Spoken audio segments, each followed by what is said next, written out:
ఒక మాంసం అమ్మేటటువంటి వ్యాపారి బ్రిటన్‌లో. అది కూడా లండన్‌లో. అతను తన షాప్ అంటే ప్రతి షాపోళ్ళు ఈ హలాల్ బోర్డులు పెట్టేసుకుంటున్నారు. అదేంటి హలాల్ అనేది ముస్లిం మత సంప్రదాయం ప్రకారం ఒక జంతువుని చంపేటప్పుడు దాని ఒక కొన్ని పద్ధతులు పాటిస్తారు. ఆ దేవుడికి ప్రసాదం లెక్క. అంటే ముస్లిం మత ప్రసాదం. ఆ ప్రకారం మేమెందుకు తినాలి అనుకునేటటువంటి వాళ్ళు. అంటే ముస్లిం మత ప్రసాదం ముస్లింలు తినాలి. క్రైస్తవ సప్రసాదం ఏం ముస్లింలకు ఇవ్వరు కదా!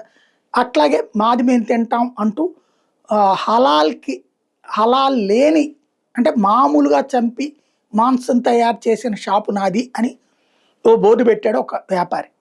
అది మతద్రోహమట. అది దైవద్రోహమట. అది ఉద్రిక్తతలు రెచ్చగొట్టడమట.